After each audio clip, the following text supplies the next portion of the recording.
Good morning बच्चों आपने इससे पहले वाले चैप्टर में नेनस्ट इक्वेशन के बारे में देखा था। अब हम इलेक्ट्रोकेमिस्ट्री के अगले टॉपिक पर आते हैं। अगला टॉपिक क्या? आज हम बात करेंगे कंडक्टेंस एंड कंडक्टिविटी। देखिए, कंडक्टेंस का मतलब होता है चालकत्व। हिंदी में इसको कहते हैं चालकत्व। अब देखिए कंडक्टेंस क्या होती है। जनरली आप 10th क्लास में पढ़ के आए हो कि इलेक्ट्रिसिटी के संदर्भ में जब हम देखते हैं तो ये जो चालक हैं, तार हैं, किसी भी चालक में जब विद्युत धारा प्रवाहित होती है तो उस चालक का अपना प्रतिरोध R होता है। तो चालक के संदर्भ में रियलिटी में हम जो है प्रतिरोध को R से इंगित करते हैं, और R की निर्भरता आपने देखी थी कि R जो है वो किसी चालक की लंबाई के प्रोपोर्शनल होता है और उसकी अनुप्रस्थ काट क्षेत्रफल यानी मोटाई के व्युत्क्रमानुपाती होता है, इन्वर्स प्रोपोर्शनली होता है। तो ये जबकि विलियन के संदर्भ में आपने सेल में देखा था कि जो डेनियल सेल था उसमें आपने देखा था कि भी विद्युत अपघट्य बढ़ते हैं, और विद्युत अपघट्य के अंदर जो है जैसे आपका एनोड था तो उससे इधर जो है जिंक आयन विलियन में गमन करते हैं। ये विद्युत अपघट्य है वो भी क्या है कि आयनों में वियोजित होता है। इसका मतलब विद्युत अपघट्य इलेक्ट्रोलाइट में आयन जो है वो गति करते हैं, मूवमेंट करते हैं, गमन करते हैं। तो ये जब गमन करते हैं इधर उधर विलियन में, तो इनके गमन में भी बाधा आती है, अर्थात विलियन का भी अपना प्रतिरोध होता है।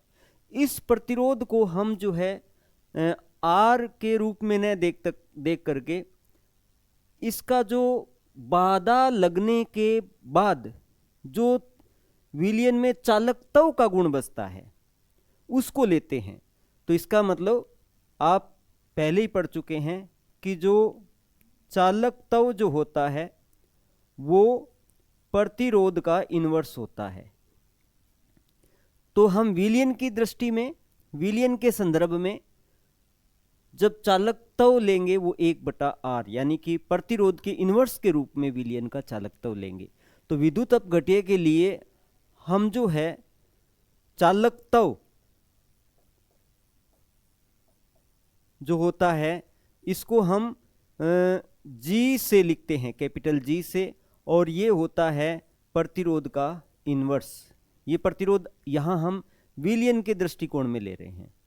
तो हम कहेंगे कि प्रतिरोध के व्युत्क्रम को चालकत्व कहते हैं। अब देखते हैं चालकत्व की जो यूनिट है, इसका जो मात्रक है वो क्या है। तो देखिए सीधी सी बात है, प्रतिरोध का मात्रक जो है प्रति ओम होता है। तो इसका मात्रक प्रति ओम, या फिर इसको हम महो से भी रिप्रेजेंट कर देते हैं, महो। या फिर इसके लिए एक वर्ड और यूज किया गया है, सेमिस, एस यूज करते हैं इसके लिए। सेमिन्स जो है, सेमिन्स वर्ड यूज करते हैं। तो इसके एसआई यूनिट को इस तरीके से दर्शाया जाता है। ये है चालकत्व। अब हम दूसरे वर्ड की बात करते हैं, वो है चालकता यानी कंडक्टिविटी।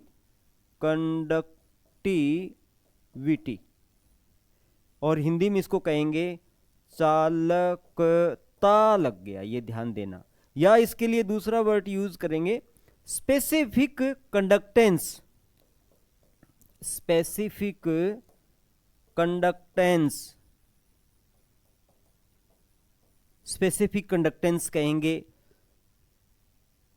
यानी विशिष्ट चालकत्व। हिंदी में इसको कहेंगे हम विशिष्ट चालकत्व, स्पेसिफिक कंडक्टेंस, विशिष्ट चालकत्व।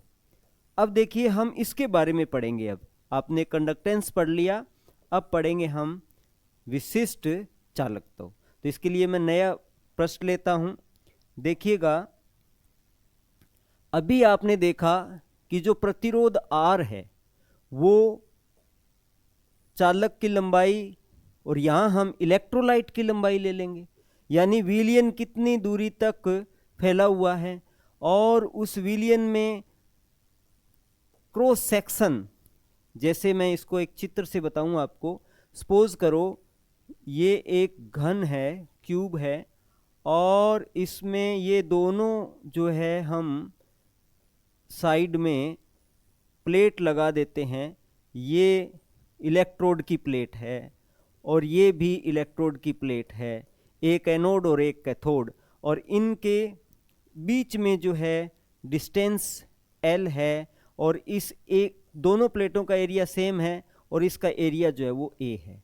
देन देखिए, इस सेल के अंदर क्रॉस सेक्शन एरिया जो है प्लेट का वो A आ गया, और दोनों प्लेटों के बीच की दूरी L आ गई। देन इस कंडीशन में इसमें जो आप विद्युत अपघट्य भरोगे, उस विद्युत अपघट्य का जो रेजिस्टेंस है वो R ले लिया हमने, यानी आयनों के गमन में इसमें भरे हुए विद्युत अपघट्य इलेक्ट्रोलाइट के द्वारा जो बाधा डाली जाएगी तो वो R से रिप्रेजेंट कर दिया हमने, लिख दिया।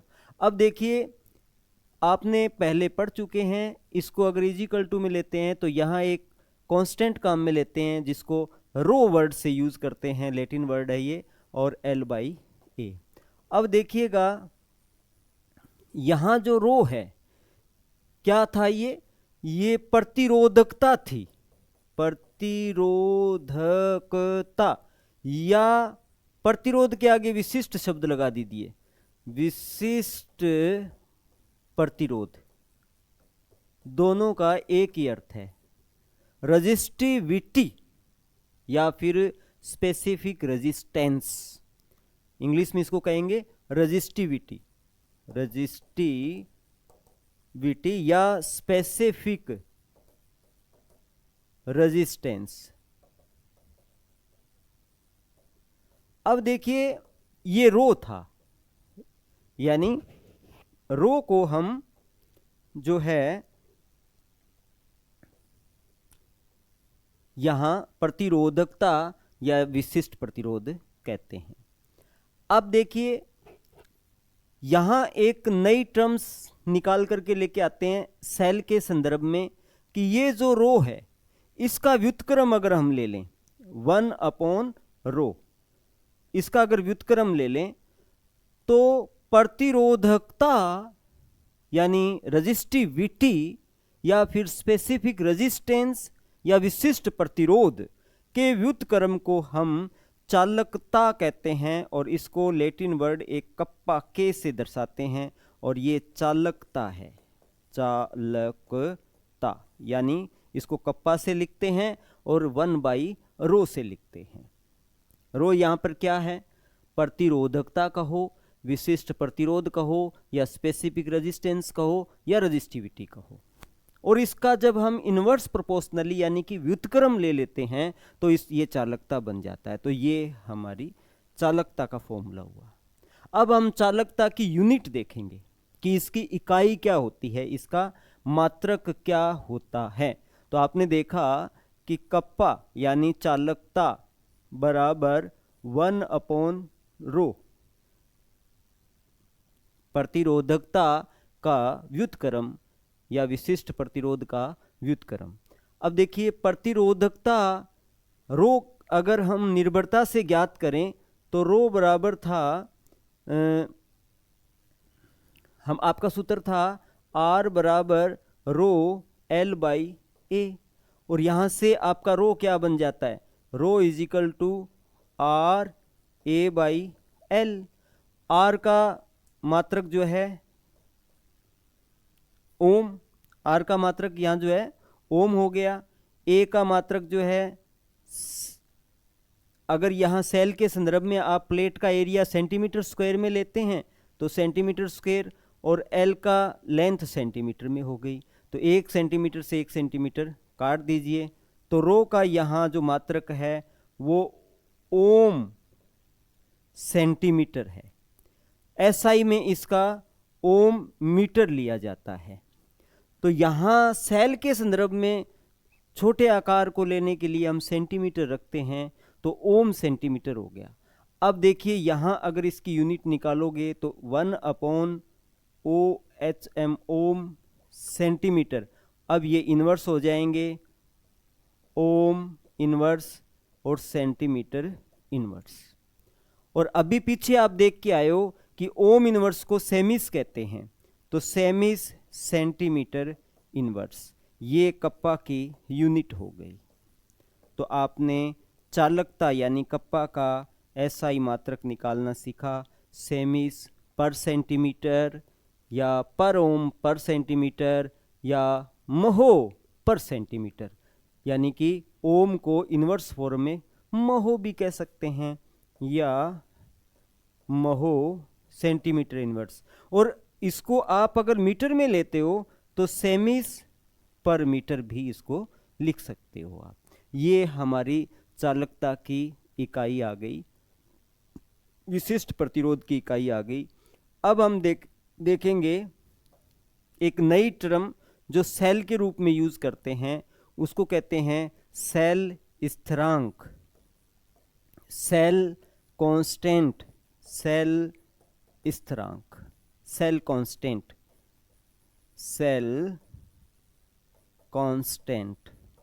तो अब हम देखेंगे कि सेल कांस्टेंट क्या होता है। अभी मैं वापस उस चित्र को निकाल लेता हूं कि भाई एक छोटा सा सेल लेते हैं हम, ये हमने घन के आकार का एक सेल ले लिया जिसकी दोनों प्लेटें हैं, उनका एरिया जो है वो क्रॉस सेक्शन जो है वो A है, और ये प्लेट है इसकी एक साइड की कैथोड वाली, और ये प्लेट है इसकी इधर वाली एनोड वाली, इसका क्रॉस सेक्शन एरिया A है, दोनों के बीच लेंथ जो है वो L है। ये एक सेल है और इसमें कोई विद्युत अपघट्य भरा हुआ है। अब ये सेल हमने एक सेल स्थिरांक के रूप में देखें तो अभी आपने देखा कि यहाँ इस सेल के लिए L/A जो है, L/A जो इसकी प्रतिरोध की निर्भरता के संदर्भ में जो सूत्र आया था, R = ρL/A, तो ये L/A जो है वो सेल स्थिरांक कहलाता है। किसी सेल के लिए जो लेंथ और इसके क्रॉस सेक्शन यानी एरिया प्लेट का जो मेजरमेंट का जो रेशो है L/A, ये सेल स्थिरांक कहलाता है। यानी किसी सेल के लिए, किसी भी सेल के लिए जो L/A अनुपात है वो सेल स्थिरांक कहलाता है। तो देखिएगा R बराबर ρL/A का अगर सूत्र लेते हैं तो ये जो है सेल स्थिरांक बन जाता है, और सेल स्थिरांक को हम G* से लिखते हैं। तो देखिए G पे स्टार लगा देते हैं, G* से लिखते हैं।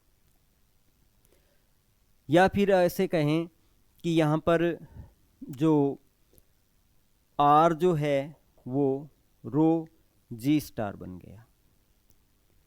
अब हम बात करें इसको अगर इन्वर्स में लिख दें हम, देखिए 1/R = 1/ρG*, देन क्या हमें फॉर्मूला मिलता है। देखिए आपको पता है 1/R जो है वो G बन गया, चालक तव बन गया, और 1/ρ जो है वो आपका कप्पा बन गया, तो = कप्पा/G* बन गया ये। तो इसका मतलब एक नया रिलेशन निकल करके सामने आ गया, चालकता का मान जो है वो क्रॉस मल्टीप्लाई करेंगे G का और G* का, तो G मिल गया। This is formula of the चालकता इन रेफरेंस टू चालकत्व और सेल स्थिरांक। इसका मतलब ये हुआ कि हम ये कह सकते हैं कि चालकता जो होती है किसी सेल की, चालकता यानी जो कप्पा है वो किसके बराबर होती है, चालकत्व चालकत्व को मल्टीप्लाई कर दीजिए सेल स्थिरांक, सेल कांस्टेंट। ये जो दोनों का गुणनफल है वो चालकता कहलाता है। अब आप इसको भूलेंगे नहीं। अब रही बात कि सेल स्थिरांक का यूनिट क्या होगा, तो L/A है, तो पर सेंटीमीटर या पर मीटर, क्योंकि मीटर बाई मीटर स्क्वायर या सेंटीमीटर बाई सेंटीमीटर स्क्वायर, तो देन ऊपर जाकर के या तो ये मीटर इनवर्स या फिर ये सेंटीमीटर इनवर्स बन जाएगा। तो ये इसका सेल स्थिरांक का मात्रक हो गया। तो आपने आज 3 चीज़ें देखी है। कौन कौन सी? नंबर 1, चालकत्व क्या है, चालकत्व क्या है आपने देखा, यानी जी। और चालकता यानी कप्पा, और इनकी यूनिट भी देखी आपने। और तीसरा देखा सेल स्थिरांक, सेल स्थिरांक जी स्टार। ये क्या था? ये 3 चीज़ें मैंने आपको पढ़ाई। तो मैं उम्मीद करता हूँ कि आप जो है इनको अच्छी तरह से समझ चुके हैं।